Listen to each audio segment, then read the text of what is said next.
کے اندر توبہ اور استغفار کریں،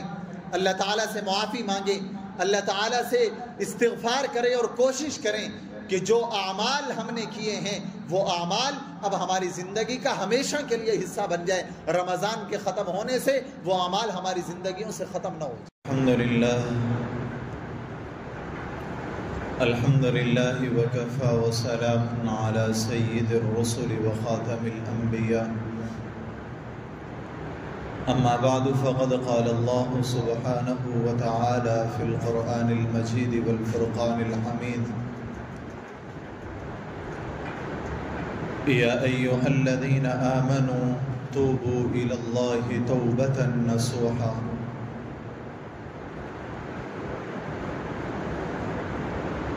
صدق اللہ العلی العظیم وصدق رسولہ النبی الکریم الامین،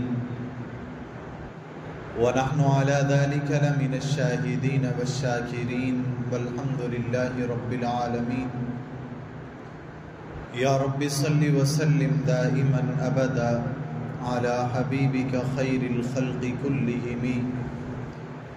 والحبیب الذی ترجى شفاعته لكل حول من الاحوال مقتحم۔ اللهم صل على محمد وعلى آل محمد كما صليت على إبراهيم وعلى آل إبراهيم إنك حميد مجيد۔ اللهم بارك على محمد وعلى آل محمد كما باركت على إبراهيم وعلى آل إبراهيم إنك حميد مجيد۔ میرے واجب الاحترام قابل صد افتخار بزرگان دین، برادران ملت، اللہ سبحانہ و تعالی کی ذات خداوند متعال کا بہت بڑا کرم ہے، احسان ہے کہ اللہ نے ہمیں ماہ رمضان المبارک عطا فرمایا۔ یہ وہ مہینہ ہے کہ جس کے ملنے کی دعا جناب رسول اللہ صلی اللہ تعالی علیہ وسلم رجب کے مہینے سے کیا کرتے تھے، اور آپ صلی اللہ علیہ وسلم جب رجب کا چاند دیکھتے تو آپ یہ دعا فرماتے کہ اللہم بارک لنا فی رجب و شعبان و رمضان، کہ یا اللہ ہمارے رجب میں اور ہمارے شعبان میں برکت عطا فرما، وبلغنا رمضان، اور ہمیں رمضان تک پہنچا دے، ہماری عمر میں اتنی برکت عطا فرما کہ ہم رمضان کا مہینہ بھی ہماری زندگی میں آ جائے۔ ایک وہ وقت تھا کہ ہم رمضان کے آنے کی اور اس کو قیمتی بنانے کی بات کر رہے تھے، اور ایک آج وقت ہے کہ ہم رمضان المبارک کے بالکل آخری ایام میں ہیں، 2 یا 3 دن باقی ہیں۔ رمضان المبارک کے ایام کے آخر میں 2 کام آدمی کو خاص طور پر کرنے چاہیے۔ سب سے پہلا کام یہ ہے کہ اللہ کا شکر ادا کریں کہ اللہ نے ہمیں رمضان المبارک کا بابرکت مہینہ عطا فرمایا، اس مہینے کے مل جانے پر اللہ کا شکر ادا کریں۔ اور دوسرا، رمضان المبارک کے اندر جو کمی کوتاہی رہ گئی، جس طرح سے عبادات کرنی چاہیے تھی اور ہم نہیں کر سکے، اپنی اس کمی اور اس کوتاہی پر اللہ سے توبہ اور استغفار کریں۔ امام الصحابہ جناب سیدنا ابو بکر صدیق رضی اللہ تعالی عنہ فرمایا کرتے تھے کہ اللہ تعالیٰ جب کسی بندے کو نیکی کرنے کی توفیق عطا فرما دے اور اس کو نیکی کرنے کا موقع مل جائے تو اس موقع کے ملنے پر اللہ کا شکر ادا کرے اور الحمدللہ کہے، اور جب آدمی کوئی نیک عمل کر لے تو اس نیک عمل کے کرنے کے بعد استغفار کرے اور توبہ کرے کہ اللہ جس طرح سے مجھے آپ کی عبادت کرنی چاہیے تھی وہ میں نہیں کر سکا۔ ما عبدناک حق عبادتک، جس طرح آپ کی عبادت کرنے کا حق تھا وہ میں ادا نہیں کر سکا۔ اور ما عرفناک حق معرفتک، جس طرح آپ کو پہچاننے کا حق تھا وہ میں آپ کو نہیں پہچان سکا۔ اس نہ پہچاننے پر، اس کمی اور اس کوتاہی پر اللہ کے حضور میں توبہ اور استغفار کریں، اور ایک دعا کثرت کے ساتھ ان ایام میں مانگے، ربنا لا تزغ قلوبنا بعد اذ ہدیتنا، اے ہمارے اللہ، اے ہمارے مولا، ہمارے دل کو ہدایت کے مل جانے کے بعد پھر گمراہی کی طرف نہ لے کر جا۔ لا تزغ قلوبنا بعد اذ ہدیتنا۔ اللہ تعالیٰ نے جو توفیقات ہمیں دی اس رمضان المبارک کے مہینے میں عبادات کرنے کی، نماز کا اہتمام ہو رہا ہے، قرآن کی تلاوت کا اہتمام ہے، ذکر تسبیحات ہیں، ایک عبادت کا ماحول ہے، گناہوں سے بچنے کی فضا ہے، یہ جو توفیقات اللہ نے عطا فرمائی ہیں، ان توفیقات کے ملنے پر ہم یہ دعا کریں کہ یا اللہ یہ نہ ہو کہ رمضان کے جانے کے بعد یہ سب چیزیں خود بخود ختم ہو جائیں، ہماری زندگی سے چلی جائے۔ لا تزغ قلوبنا، ہمارے دلوں کو پھر دوبارہ گمراہی کی طرف نہ لوٹا دینا، اس لیے کہ اللہ ولی الذین آمنوا یخرجہم من الظلمات الی النور، کہ جس شخص کو اللہ تعالیٰ اپنا دوست رکھتا ہے، اپنا محبوب بنا لیتا ہے، اللہ تعالیٰ اس شخص کو گمراہی کی ضلالت سے نکال کر ہدایت کی روشنی میں لے آتا ہے۔ یخرجہم من الظلمات الی النور، گمراہی سے نکال کر ہدایت کی روشنی کی طرف لے آتا ہے۔ ایک ہدایت آدمی کو کفر سے اسلام کا مل جانا ہے، اور ایک ہدایت آدمی کو گناہوں سے نکل کر نیکی کی طرف مل جانا، نیکی کے شوق اور نیکی کی توفیق کا عطا ہو جانا، یہ بھی ہدایت ہے۔ تو اس ہدایت کے مل جانے پر ہم اللہ کے حضور میں یہ دعا کریں کہ رب کائنات نے جتنی بھی توفیقات عبادت کی ہمیں عطا فرمائی ہیں، اب رمضان کے جانے کے بعد ہم ان توفیقات سے محروم نہ ہو جائیں۔ قرآن کریم میں وہ ایک عورت کی مثال آتی ہے کہ وہ صبح سے لے کر شام تک چرخہ کاٹتی ہے، بیٹھ کر پورا دن بیٹھ کر چرخہ کاٹتی ہے، اور شام کے وقت میں جب وہ اپنا چرخہ اٹھانے لگتی ہے تو چرخے کو اٹھانے کے بعد جتنا بھی سوت اس نے کاتا ہوتا ہے اس کو بیٹھ کر توڑنے لگ جاتی ہے، اور توڑ کر پھر اس کو دوبارہ سے ختم کر دیتی ہے۔ تو اللہ تعالیٰ فرماتے ہیں اس کی طرح سے نہ بن جاؤ جس طرح وہ عورت اپنے آپ کو، اپنی محنت کو ضائع کر رہی ہے، پورے دن کی محنت کو اس نے ضائع کر دیا۔ اسی طرح یہ نہ ہو کہ ہم بھی اپنی عبادت کر رہے ہیں، پورا رمضان بھوک پیاس کو برداشت کیا، روزے کی مشقت کو برداشت کیا، رات کی تراویح میں کھڑے ہونے کی مشقت کو برداشت کیا، اور جو ہی شعبان المعظم کا چاند نظر آیا ساری عبادات پھر سے ختم ہو گئی، مسجد کا ماحول تبدیل ہو جائے، نماز سے دوری پھر سے شروع، قرآن کریم کو غلاف کے اندر بند کر کے رکھ دیا، اب دوبارہ اس کی تلاوت کو ہم بھول گئے۔ ایسا نہ ہو۔ ربنا لا تزغ قلوبنا، یا اللہ ہمارے دلوں کو بدل نہ دینا، اور کوشش کریں اس دعا کو اپنے تشہد میں شامل کریں۔ جہاں ہم تشہد میں رب اجعلنی پڑھتے ہیں اس کے ساتھ ہم اس دعا کو بھی پڑھیں کہ یا اللہ ہمارے دلوں کو ہدایت کے مل جانے کے بعد، نیکی کی توفیق کے مل جانے کے بعد پھر سے اس کو محروم نہ کر دیں۔ اور کتنا ہی بدبخت ہے وہ آدمی، نادان اور بے وقوف ہے وہ انسان، وہ مزدور جو صبح کو آتا ہے اور پورا دن تگاری سر پر رکھ کر محنت کرتا ہے، گرمی برداشت کرتا ہے، پورا دن محنت کی اور شام کے وقت نے جب مالک نے اس کی مزدوری کی رقم اس کو دی، اس نے جا کر اس رقم کو ضائع کر دیا۔ شام کے وقت میں جا کر اس نے ساری رقم جوئے کے اندر، شراب خوری کے اندر، نشے کے اندر دھت ہو گیا اور سارے دن کی محنت کو برباد کر دیا۔ اس آدمی کو کوئی سمجھدار نہیں کہے گا، بہت بڑا بے وقوف ہے، اپنی محنت کو ضائع کر دیا۔ اسی طرح رمضان المبارک کے یہ آخری ایام اللہ سے ملنے والی اس مزدوری کا نتیجہ ہے۔ حدیث پاک میں آتا ہے کہ جب اللہ سبحانہ و تعالی رمضان المبارک کی آخری رات آتی ہے تو اللہ تعالیٰ فرشتوں سے کہتے ہیں کہ بتاؤ اس شخص کی کیا مزدوری ہے، کیا اجرت ہے جو اپنا کام پورا کر چکا ہو۔ تو فرشتے کہتے ہیں یا اللہ جو محنت اس نے دی ہے کی ہے اس کی مزدوری اور اس کا بدلہ اس کو عطا کر دینا چاہیے۔ تو اللہ تعالیٰ فرماتے ہیں کہ فرشتوں تم گواہ رہو،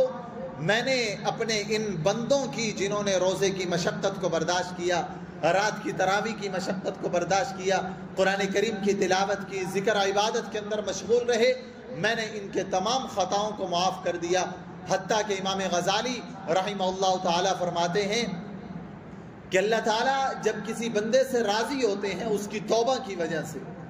وہ ایسی توبہ کرتا ہے کہ اللہ خوش ہو جاتے ہیں، اللہ راضی ہو جاتے ہیں،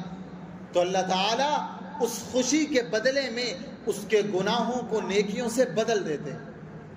اور اللہ تعالیٰ فرشتوں کو حکم دیتے ہیں اس کے نامہ اعمال میں جہاں جہاں گناہ لکھا ہے گناہ کو مٹا کر وہاں پر نیکی لکھ دو۔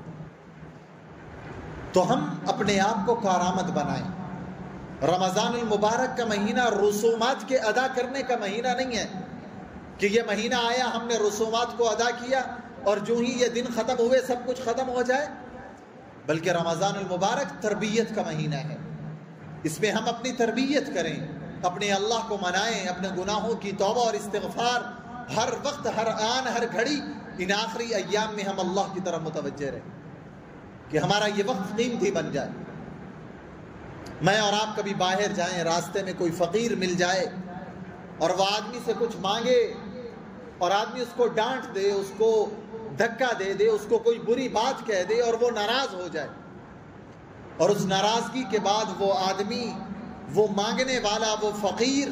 آدمی کو بد دعا دے دے، آدمی کتنا ڈرتا ہے اس کی بد دعا سے کہ ایک فقیر نے مجھے بد دعا دے دی۔ حتیٰ کہ ہمارے معاشرے کے اندر تو عجیب مزاج بن چکا ہے، خواجہ سرا جو ناچنے والے اور گانے والے ہیں ان کی بد دعاؤں سے ہم ڈرتے ہیں کہ یار وہ مجھے بد دعا دے دے گا، میرا کام خراب ہو جائے گا، اس کی بد دعا سے ہم ڈرتے ہیں۔ کسی اللہ والے کی بد دعا سے ہم ڈرتے ہیں کہ فلاں بزرگ تھا اور اس نے مجھے بد دعا دے دی، فلاں پیر صاحب نے مجھے بد دعا دے دی، امام مسجد نے مجھے بد دعا دے دی، اس کے بد دعا سے ڈرتے ہیں۔ لیکن سردار ملائکہ جناب سیدنا جبرائیل امین علیہ السلام ایک آدمی کو بد دعا دے رہے اور اس کی بد دعا پر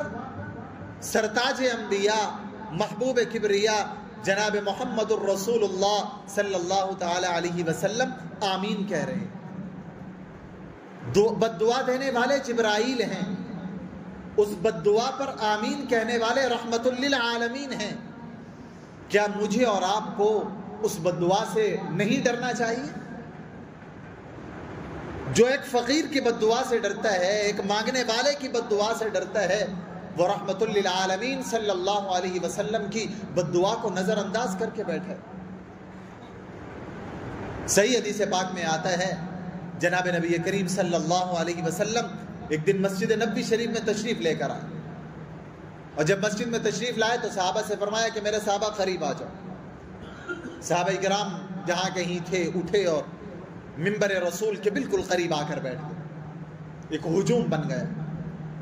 جب صحابہ قریب آ گئے، حضور سرور دو عالم صلی اللہ علیہ وسلم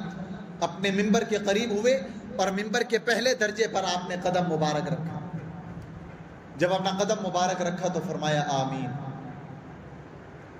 پھر تھوڑی دیر آپ رکے، پھر آپ نے اپنا دوسرا قدم مبارک اٹھایا اور منبر کے دوسری سیڑھی پر اپنا قدم رکھا، پھر فرمایا کہ آمین۔ پھر آپ صلی اللہ علیہ وسلم منبر کی تیسری سیڑھی پر جلوہ افروز ہوئے اور آپ صلی اللہ علیہ وسلم نے پھر فرمایا آمین۔ آپ صلی اللہ علیہ وسلم منبر پر جلوہ افروز ہوئے، آپ نے واعظ و نصیحت فرمائی، خطاب فرمایا، اور خطاب فرمانے کے بعد آپ صلی اللہ علیہ وسلم جب نیچے تشریف لائے تو صحابہ کرام رضوان اللہ تعالی عنہم اجمعین جو آپ کی ہر ادا کو دیکھ رہے ہوتے تھے، آپ کے ہر عمل کو دیکھ رہے ہوتے تھے، تاکہ ہم بھی اس عمل کو اپنی زندگی کا حصہ بنائیں، تاکہ ہم بھی اس سنت کو اپنائیں۔ صحابہ ایک سنت پر اپنی جان قربان کرنے کے لیے تیار ہو جاتے ہیں، اور آج ہمارے ہاں سنت کا مزاج کتنا پایا جاتا ہے، یہ ہر شخص اپنے گریبان میں منہ ڈال کر دیکھ لے، کوئی دوسرا کسی کے بارے میں کیا کہہ سکتا ہے۔ وہ ایک صحابی قیصر کے دربار میں بیٹھے ہیں، دسترخوان لگا ہوا ہے، شاہی دسترخوان،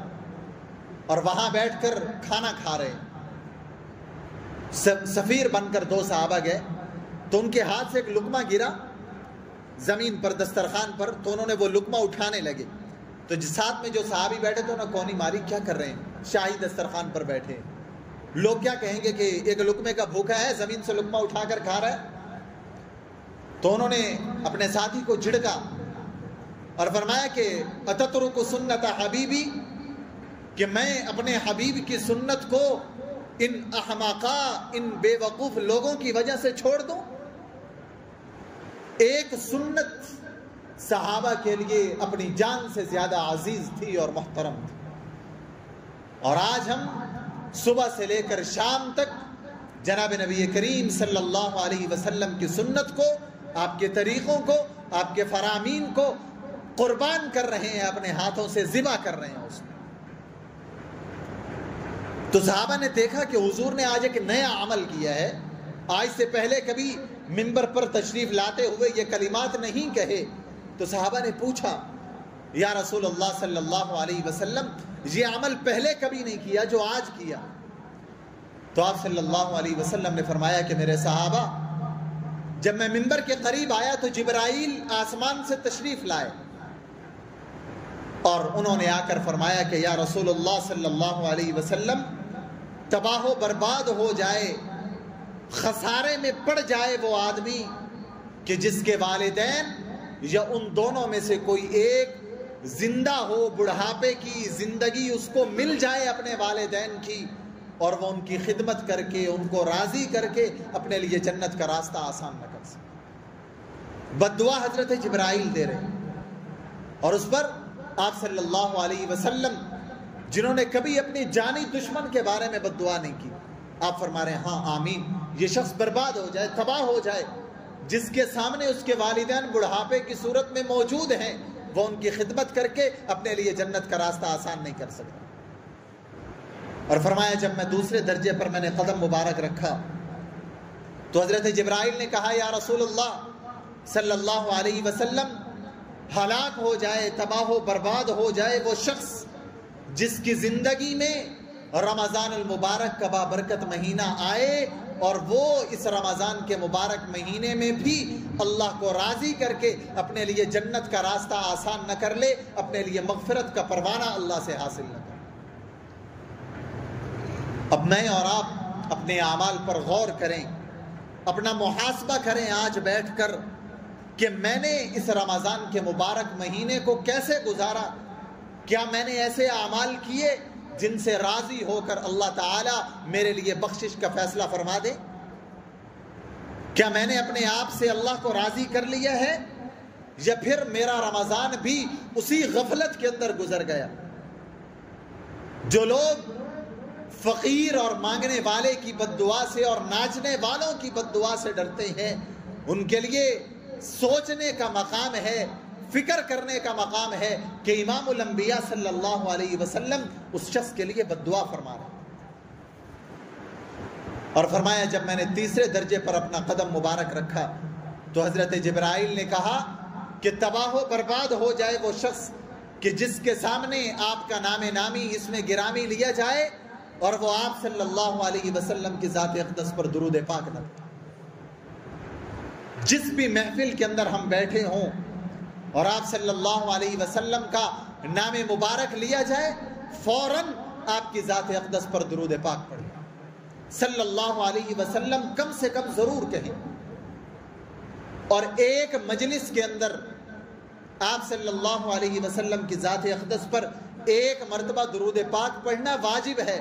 اگر کوئی آدمی ایک مرتبہ بھی نہیں پڑھتا، اللہ کے ہاں مجرم ہے، گناہ گار ہے۔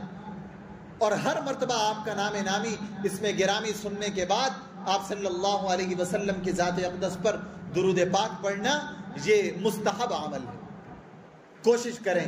جب بھی آپ صلی اللہ علیہ وسلم کا نامی آئے تو فوراً آپ کی ذات اقدس پر درود پاک پڑھیں. تو اس لیے میرے دوستو،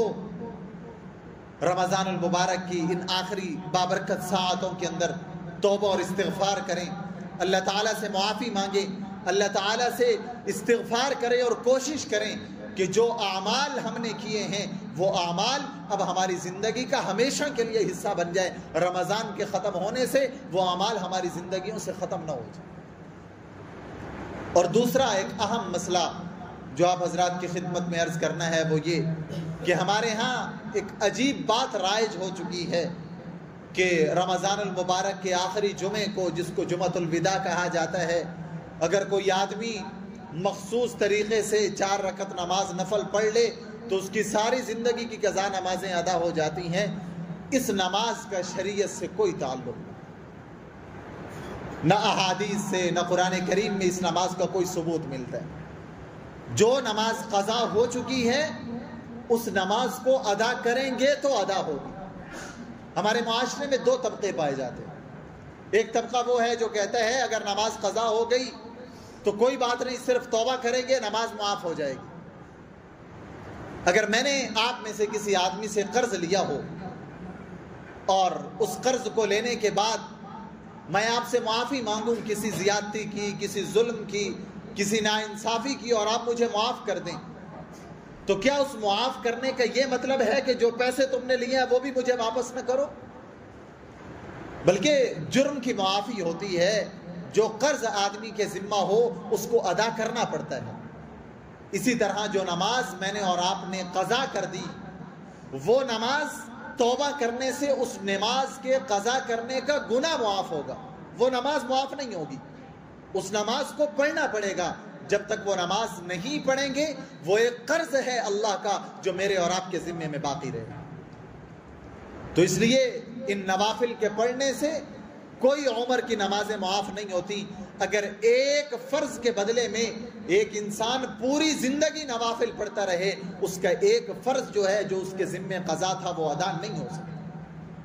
اس لیے توبہ اور استغفار کریں، جو نمازیں ذمہ میں باقی ہیں ان کو ادا کرنے کی کوشش کریں. اور تیسرا ایک اہم مسئلہ، کیونکہ عید کا موقع ہے اور لوگوں کو شوق ہوتا ہے، وہ نئے نوٹ خریدنے جاتے ہیں بازار سے. تو یہ مسئلہ اچھی طرح سے سمجھ لیں، یہ جو نئے نوٹ کرنسی کے بازار میں بک رہے ہوتے ہیں، ان کو زائد پیسوں کے ساتھ خریدنا سراسر سود ہے، حرام ہے اور ناجائز ہے.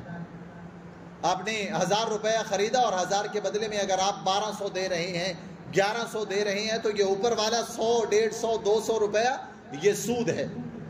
اور سود کا معاملہ کرنے کے بعد اگر ہم وہ نوٹ لے کر گھر میں آتے ہیں اور آ کر ان کو اپنے بچوں میں تقسیم کرتے ہیں تو اس سے ہم کیا خوشی حاصل کریں؟ ایک آدمی پورا رمضان عبادت کر رہا ہے، نماز پڑھ رہا ہے، روزہ رکھ رہا ہے، ذکر اور تلاوت کر رہا ہے، اور رمضان کے آخر میں سودی معاملہ کر کے اللہ کو ناراض کر لیا. ہم نے کیا کمایا؟ تو اس لیے ان چیزوں کو سمجھنے کی ضرورت ہے. اللہ سبحانہ و تعالی ہم سب کو شریعت کے مسائل کو سمجھنے کی اور ان کو اپنی زندگیوں میں لانے کی اور شریعت کے مطابق، سنت کے مطابق اپنی زندگیوں کو گزارنے کی توفیق عطا فرمائے. وآخر دعوانا ان الحمدللہ رب